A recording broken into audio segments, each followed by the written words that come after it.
So the deed to the property turned out to be wrong. I have to give the property back, I don't know. Before I get into that though, I want to talk to you about the weather that we're getting tonight, today, tomorrow, something. I think we're going to end up splitting between two weather patterns, one north of us, one south of us, but it could come over us. And they're talking about softball size hail. I just can't even imagine anything that big. I've never seen anything that big. But the worst I've seen is just smaller than a baseball, and it dented the hood of the truck when that happened years ago. So a lot of people, you know, I would like to say, you know, ask me why I leave them on the ground or so, you know, whatever. But no, that's not what they do. They tell me how to do things because they're smarter than I am. You need to take those solar panels and put them on a stand like proper people do. Well, proper people don't really investigate what they're doing. Proper people hire a company to come out and install them for them. And the company doesn't really care. They just want their money. But when you do a little bit of legwork, I don't know what you want to call it, studying them, trying to understand them, you begin to realize that it's better to leave them on the ground for several reasons.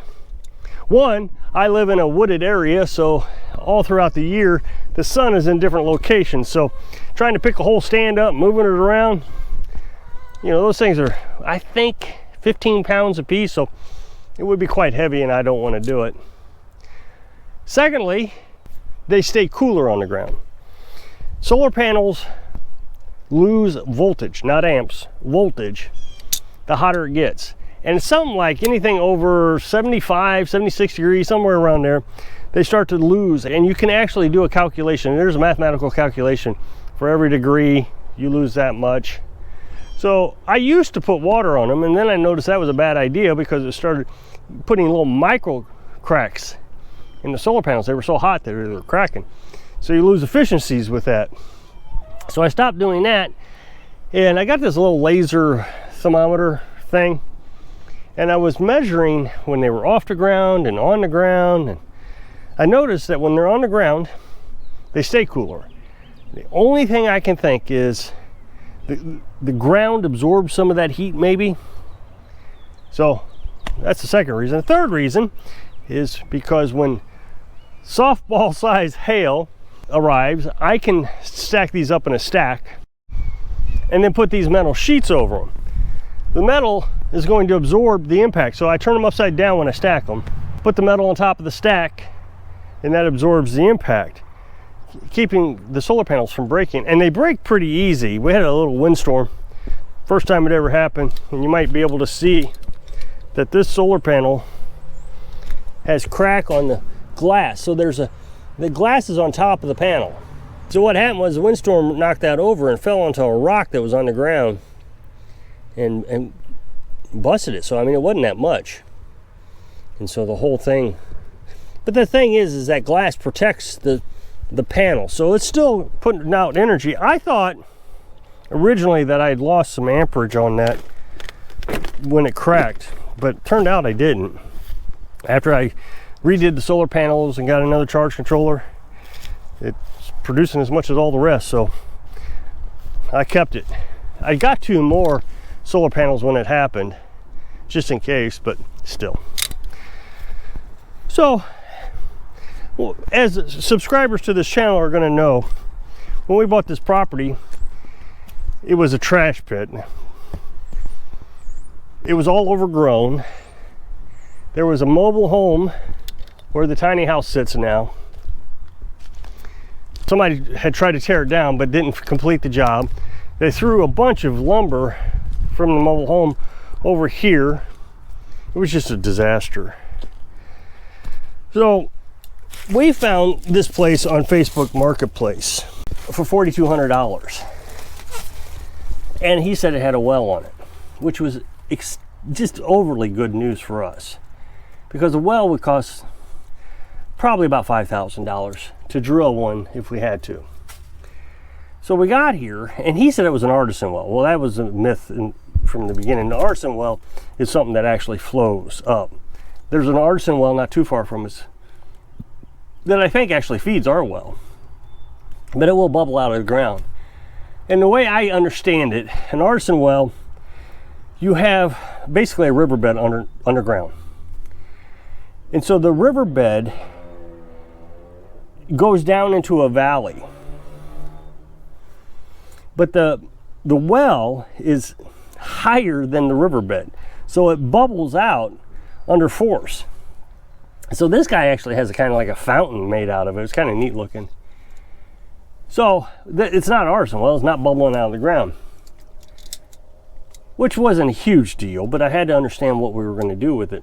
So when we came to look at the property, we came by ourselves to look at it, and it was snow covered that day. Not a huge snow cover, maybe 2 inches, an inch. It wasn't that bad. The sun was very bright. And so we parked down the hill, I don't know, maybe 3/4 of a mile, because this place didn't have an address at the time. So we weren't exactly sure where it was at. So we got to walking around. One of the neighbors stopped us and said, oh, maybe it's that property up the hill, and he pointed to it. So we walked up the hill, and you couldn't hardly walk through this place. Between the trash and the debris and the thorny bushes, it was near impossible to walk around. So we did the best we could, but I wanted to find that well, and I just couldn't find it. Well, I don't know. We were frustrated. I mean, I know I was frustrated, and I think Carolyn was too. I said, I think we're making a mistake here trying to find a piece of property like this. So we pulled the truck up closer to the property, pulled off the side of the road, and we decided to have lunch. We were nomads back then, so we were still living in our truck camper.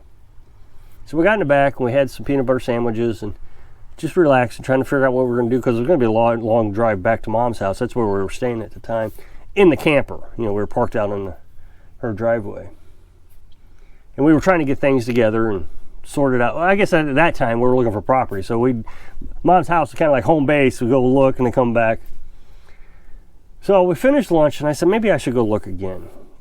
And Carolyn was pretty enthused about this place. She really had hoped this place would pan out. She wanted this place the most out of everything we looked at. So we came back down, and almost instantly I found it. So the first time, I don't know what I was overlooking, but it was right here. And all it was a hole in the ground. So where this pipe is, just a 6-inch hole. From that point on, I was satisfied with this place. I mean, I thought we were going to have to get rid of that mobile home. I thought the trailer, you know, I'm trying to figure out just briefly what we were going to do in my head. And I'm talking out loud, and Carolyn says, we could use that trailer to build our tiny house on. And from that point on, this place was just, it was just it. We didn't discuss it hardly anymore at all, I don't think. I think, as a matter of fact, we called that guy that night and said we would meet you at the title place and get the money transferred and get it all. I mean, I just had cash, so we had to go to the bank, which was a good little trip. We had to go to the bank, get the cash, and come all the way back over here. So we bought it, and a month later, we were down here. It was still wintertime. It was in January when we bought it. I guess we got here about March time frame, so a month and a half, something like that. And we took the truck camper off the truck, lived in the truck camper, and just started one by one getting things put together. But the very first thing I had to do was get this well working. So we had this pump right here. That's the one we bought, and put it down there, and it worked okay. But I mean, this thing has been such a nightmare. Not anymore. It's fixed now, but it took a lot of effort to get this thing in a proper working condition. And I would say it's near perfect now. I mean, just spotless clean water. Had to put in a well packer and a well liner and reconcrete the floor and put this building around it. We ended up having to buy another pump because that one was just too big. And now it runs off solar panels and the battery. It's perfect. But here's the thing, is he said there was a well here, and we did find the well. Now, I could have called the guy and said, hey, where's this well? Or we could have said, hey, this isn't an artisan well, you falsely advertised. Now, the nice thing is we didn't have to go through a realtor or anything. This was all negotiated, and it just was not a complicated thing. It's like buying a used car. Yeah, there it is. You want it? It really was that simple. So, but the thing I wanted to talk about is wells in themselves. This is an old well, built, drilled, whatever you want to call it, back in the 60s or 70s. And I remember when I was a kid, Dad had a well drilled, and I sat out there with the guys drilling, and I watched them do it. And of course, I was really young. I was under 10 years old, probably 8 or 9. And I asked a lot of questions. I mean, it was all dumb questions. And the guys were nice to me. That was interesting, but they were nice to me and fed me information. And so I remember these things. Well, fast forward until I'm nearly 40 years old or so, maybe in my 40s. We rented a place that had a well. And so I'm trying to figure out where the well is. I expect to see something like this with a little building over it. I mean, that's what I knew growing up. Everybody had a well. Everybody I knew had a well and had a building around it. And you had to put a light bulb in it and insulate it really good for the wintertime so it wouldn't freeze. But this place that I rented, there was nothing other than a pressure tank in the basement. That's all there was just that pressure tank in the basement. You could hear the well kick on, a little hum noise that it makes, but beyond that, there was nothing.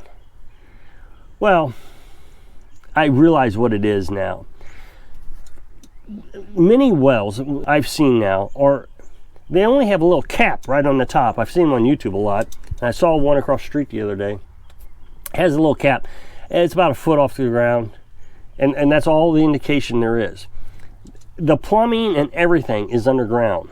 So what they do is they dig a trench. So instead of a pipe coming out of here, they would just dig a trench right to the house. And they would run a pipe down to the bottom of the well, a black pipe like that one, with the pump hanging off of it, and then put that pipe in the trench and then bury that pipe. And then they would run a cap up. That way, if you needed to do anything to it, you could just pull that cap off and work on it. But there are a lot of wells that don't even have a cap.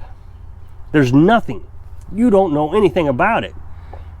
So I found out from a subscriber that you may have to get back to the city or the county or somebody. I don't think our county actually keeps records of wells. I'm not even sure Missouri requires it. But this particular subscriber apparently has a buried well, and they were telling me about that they had to get the paperwork to try to find it. So they're trying to trace it out and everything. So be aware, if your property has a well on it, it may be buried. You may not be able to find it.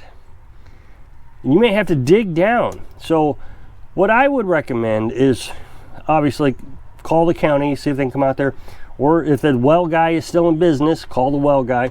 Get yourself a metal detector, scan around, see if you can find it. Trace out the plumbing. And the reason I say trace out the plumbing is this place had plumbing running all over it. Down here, there was a pipe sticking out. I hit it every time with the lawnmower. It seems like it keeps growing out of the ground. But when I come over here, this is where the old mobile home used to be. And this pipe comes out of the ground. Well, this had to go to the well. So what I would suggest is if you see a pipe like this anywhere on the property, to start digging that out. That might lead you to where the well is. I fortunately didn't have to do that because my well was above ground. But if you're underground, you may have to just start untrenching the pipe. Now, the thing I don't understand is right around in here, there is another pipe. I probably won't be able to find it. And I cut oh, here it is. It sticks out of the ground also. So clearly I have no idea what that one's for. That one up there was to the mobile home. I have no idea why this one was sticking out of the ground. Again, here's another one. So I have no idea what those are for. But it would get you in a, although it would be a lot of work trying to dig all that up, it would get you in a location of where the well is at least heading to. You might be able to find it. So not all things are going to be easy when it comes to wells, but with enough determination, you'll find them. So if you'll click this up next box to take the video where I was talking about shutting my YouTube channel down. So if I can inspire you to be persistent when you're living your dreams. Thanks for watching.